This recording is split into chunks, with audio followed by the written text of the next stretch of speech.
အခုဗီဒီယိုကိုနားထောင်နေတဲ့မိတ်ဆွေဟာလက်ရှိမြန်မာပြည်ရဲ့ခက်ခဲတဲ့အခြေအနေတွေကြားမှာရုန်းကန်နေရတဲ့သူတယောက်ဖြစ်နိုင်တယ်လို့ဒါမှမဟုတ်မိသားစုကိုဒီထက်ပိုပြီးတော့ထောက်ပံ့နိုင်မှုအတွက်ပြည်ပထွက်ဖို့ပြင်ဆင်နေတဲ့သူတွေဖြစ်နိုင်ပါတယ်။ကျွန်တော်တို့မြန်မာတွေအများဆုံးရွေးချယ်ကြတာကတော့အိန္ဒိယထိုင်းနိုင်ငံမှာပဲ။ဒါပေမဲ့မိတ်ဆွေတည်ထားဖို့ကထိုင်းဆိုတာအိမ်မက်တွေတကယ်ဖြစ်လာတဲ့နေရာလားဒါမှမဟုတ်ပြင်ပန်းမှုတွေနဲ့ပဲလဲပတ်နေတဲ့တန်တရားလားဆိုတာတော့ခွဲခြားသိဖို့လိုပါတယ်။လူတွေပြောနေတဲ့30 30ဆိုတဲ့ကိန်းဂဏန်းတွေနောက်မှာမမြင်ရတဲ့အမှန်တရားတွေအများကြီးရှိပါတယ်။ဒီနေ့ကျွန်တော်ကမိတ်ဆွေတို့ကိုထိုင်းကိုသွားရင်မိတ်ဆွေရဲ့လက်ထဲမှာတကယ်အသက်တင်ဘယ်လောက်ကြံမလဲဆိုတာတေချာအသေးစိတ်တွက်ချက်ပြပြီးတော့မှဖြစ်ပါတယ်။ကဲကျွန်တော်တို့လစာအကြောင်းကနေစပြောကြအောင်ပါ။ထိုင်းမှာအလုံးလုံးရင်ဘယ်လောက်ရလဲဆိုတာထက်ဘယ်လိုရလဲဆိုတာကပိုအရေးကြီးပါတယ်။အခုလက်ရှိထိုင်းနိုင်ငံရဲ့အနည်းဆုံးလစာဟာတရက်ကို350ဘတ်ဝန်းကျင်မှာပဲရှိပါတယ်။တစ်လလုံးတရက်မှမနာပဲလုပ်ရင်တော့အချိန်ငယ်လစာဟာ9000ကျော်1000ဝန်းကျင်ပဲရှိတာပါ။ဒီပမာဏဟာထိုင်းနိုင်ငံရဲ့လက်ရှိကုန်စည်နှုန်းနဲ့ဆိုရင်မိတ်ဆွေတယောက်တည်းရက်တီဖို့တော့မနှဲရုန်းခံရမယ့်အခြေအနေပဲဖြစ်ပါတယ်။ဒါကြောင့်ထိုင်းမှာပတ်စံစုမိဖို့ဆိုတာ OT လို့ခေါ်တဲ့အချိန်ပိုအလုပ်အပေါ်မှာ80%မူတည်နေပါတယ်။ကျွန်တော်တို့စဉ်းစားကြည့်အောင်ပါ။မိတ်ဆွေကတနေ့ကို3နာရီ OT ဆင်းမယ်။တနေ့နေ့ဒီမှာလည်းအနားမယူဘဲနဲ့အလုပ်ဆင်းမယ်ဆိုရင်တော့မိတ်ဆွေရဲ့လစာ15000ကနေ18000ကြားအထိကိုရောက်လာပါလိမ့်မယ်။မြန်မာငွေနဲ့တွက်ကြည့်ရင်30နီးပါးဆိုတော့ပျော်စရာကြီးပေါ့ဗျာ။ဒါပေမဲ့ဒါကခန္ဓာကိုယ်ရဲ့ပင်ပန်းမှုကိုငွေနဲ့နဲထားတာဖြစ်တယ်လို့ဒီငွေတွေအားလုံးကမိတ်ဆွေရဲ့ပတ်စံအိတ်ထဲကိုအလုံးရင်းနဲ့ရောက်လာမှာမဟုတ်ဘူးဆိုတာ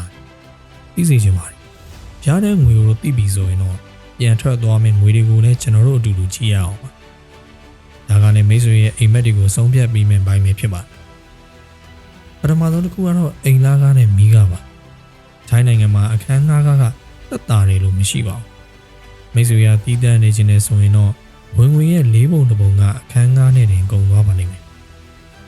ဒါကြောင့်ကျွန်တော်တို့မြန်မာအများစုဟာ4ယောက်5ယောက်စုနေကြရတာပါ။ဒီလိုစုနေမှသာတယောက်ကိုဘတ်တစ်ထောင်နဲ့ဝန်းကျင်နဲ့အဆင်ပြေမှာဖြစ်ပါတယ်။နောက်တစ်ခုကတော့စားစိတ်ပဲဖြစ်ပါတယ်။မိတ်ဆွေစဉ်းစားကြည့်ပါ။အလောက်ကပင်ပန်းလာပြီဆိုရင်ကိုယ်တိုင်ချက်စားဖို့ဆိုတာခွန်အားမရှိတော့ပါဘူး။အပြင်မှာဝယ်စားဖြစ်တာများလာပါလိမ့်မယ်။တစ်နက်ကိုဘတ်60 90နဲ့တင်တနေ့3နက်ဂျားထဲမှာမုံဘိုးအချုံရီဘိုးတွေပေါင်းလိုက်ရင်တစ်လောက်ကို6000ဘတ်ဆိုတာအသက်တင်ကုန်ပါတယ်။ဒါတွေပဲလားဆိုတော့လည်းမဟုတ်သေးပါဘူး။ထိုင်းဆိုရကိုပေးရမယ့်အခွန်တွေလူမှုဖုံလုံရေးကြီးတွေနဲ့နှစ်စဉ်ကြီးတွေဖြစ်တဲ့ဗီဇာဝက်ပါမစ်ကြီးတွေကိုတစ်လချင်းပြန်ခွဲတွက်မယ်ဆိုရင်တော့အနည်းဆုံးတစ်လကိုဘတ်1500လောက်မိတ်ဆွေကြိုတင်ဖယ်ထားရပါမယ်။ဖုံးပေနဲ့တခြားအထွေထွေစိတ်တွေကိုဒါပေါင်းထည့်လိုက်မယ်ဆိုရင်တော့မိတ်ဆွေဘလောက်ပဲချွေတာတစ်လကိုဘတ်1000ဝန်းကျင်ကတော့ကုန်မှာတေချာတော့ရှိနေပါတယ်။မိတ်ဆွေကအလုပ်ကိုကြိုးစားလုပ်လို့တစ်လကို16000ပဲရတယ်ဆိုပါစို့။မဖြစ်မနေကုန်ရမယ့်ဈေးက1000ဘတ်ကိုနှုတ်လိုက်မယ်ဆိုရင်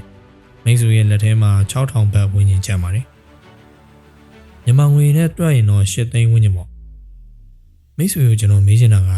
ဒီ8သိန်းကျန်မှုအတွက်မိသားစုနဲ့ဝေးရတဲ့အလုပ်ပင်ပန်းတဲ့ဒဏ်တွေကိုမိတ်ဆွေခံနိုင်ရရှိရလားဆိုတာပါပဲတကယ်လို့မိတ်ဆွေကမြန်မာပြည်မှာ3သိန်း4သိန်းပဲရနေတဲ့သူဆိုရင်တော့